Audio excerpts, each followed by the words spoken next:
vamos falar um pouquinho de Covid, as complicações vasculares do Covid. Olha que coisa maluca, hein? Covid é essa doença aí que nós, no Brasil, mais de 500 mil mortes, no mundo, milhões de mortos. Em fevereiro do ano passado chegou ao Brasil um italiano que veio de Milão, trouxe, era um caso, e agora nós temos 500 mil mortes, sabe? Veja como é uma doença que se espalha, se dissemina com facilidade. Eu mesmo tive Covid o ano passado, quase fui embora, fiquei internado 21 dias, tenho vários amigos que faleceram de Covid, mas graças a Deus a gente tem muita gente que teve o Covid e que não morreu de Covid, mas que tem complicações do Covid. Grande complicação pós-Covid, nos pacientes que são tratados e não tem ligação com a gravidade, tem gente que ficou muito grave de Covid e que não tem nenhuma sequela pós-Covid, mas tem gente que teve Covid, nem foi internado, foi um Covid mais brando, mais leve e ficou com sequelas. A grande sequela do Covid ela é pulmonar, já que o vírus, o primeiro local que ele ataca, e ele ataca de uma maneira inflamando os pulmões, tá? São os pulmões dessas pessoas. A gente vê que a pessoa tem falta de ar, tem dispneia, tá? E é curada do Covid, mas fica uma sequela pulmonar. Então essa é a grande sequela do Covid. Outras sequelas do Covid que existem sequelas renais, então a pessoa que faz insuficiência renal pós-Covid, existem sequelas neurológicas, a pessoa que fica esquecida após o Covid, isso é muito comum, mas regride.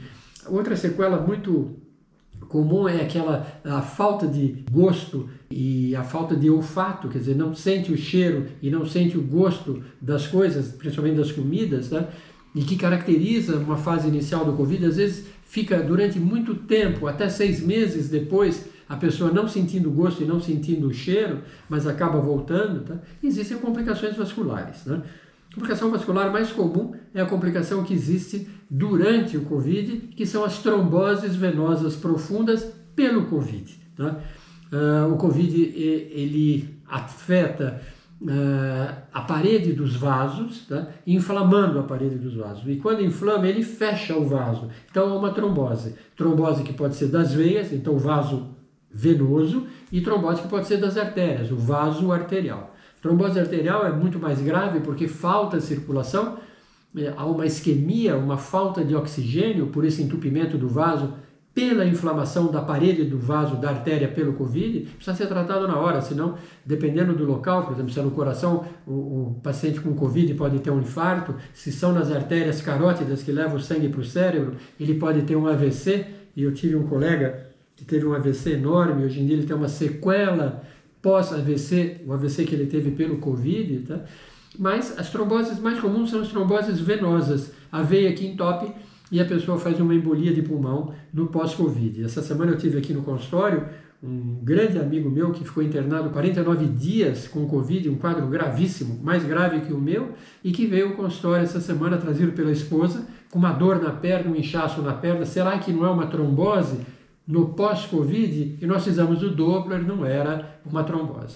Então vocês veem que o Covid é uma doença que ainda está começando, quer dizer, nós não temos 2 anos de Covid, nós temos 1 ano e pouco do aparecimento dessa doença, uma doença infecciosa, uma infecção viral que vai para o pulmão, mas vai para todo o corpo humano e que pega o endotélio, que é aquela camada do vaso e que, dependendo de como pega o endotélio pelo processo inflamatório, pode entupir esse vaso ou não.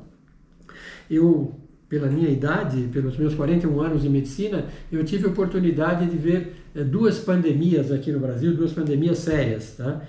No Brasil, no mundo, mas aqui no Brasil onde eu estava, eu era quarto-anista de medicina, em 1976, e teve a pandemia de meningite meningocócica. E eu era estagiário de medicina no Hospital Emílio Ribas, que é um grande hospital aqui em São Paulo, hospital de doenças infecciosas, e nessa época eram filas de pacientes com meningite meningocócica e que a gente colhia o líquor, fazendo uma punção nas costas para ver se tinha essa bactéria, o meningococcus, dentro do líquido da meninge, do líquido que vai para o cérebro, tá?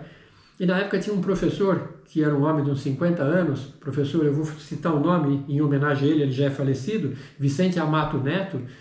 Ele era um italiano muito assim, elétrico, como todo italiano, pequenininho, magrinho, e ele falava assim: nós não sabemos nada dessa doença, nós só vamos saber alguma coisa dessa meningite, tá? E ele falava dessa maldita meningite daqui a 2 a 5 anos, porque demora para que a gente tenha um raciocínio médico depois que aparece uma doença. Ora, se isso ele falou lá atrás da meningite, hoje em dia a gente sabe tudo de meningite, nós não temos 2 anos de Covid. Será que vai demorar 2 a 5 anos para a gente saber tudo? Talvez não, porque o investimento foi muito grande. Hoje em dia nós temos computador, internet, tudo é globalizado. Então eu espero que em menos de 2 anos a gente saiba muito de Covid e que possa curar os nossos pacientes e não deixá-los sequelados. Lembrando que as sequelas vasculares, como eu falei para vocês, existem. Tá? Então, basicamente é isso daí. Covid, hein? Covid é uma doença que está aí, todo mundo tomando vacina. Tem que tomar vacina, pessoal. Ah, não interessa qual é, não é para escolher vacina, qualquer uma delas. Todas funcionam. Uma funciona mais aqui, menos ali, outra mais ali, menos aqui. No ano que vem nós vamos ser revacinados. Quem tomou uma vacina deve tomar outra. Mas não é para ficar escolhendo vacina, não. Não é para achar que essa vacina não funciona porque veio da China. Funciona, funciona muito bem.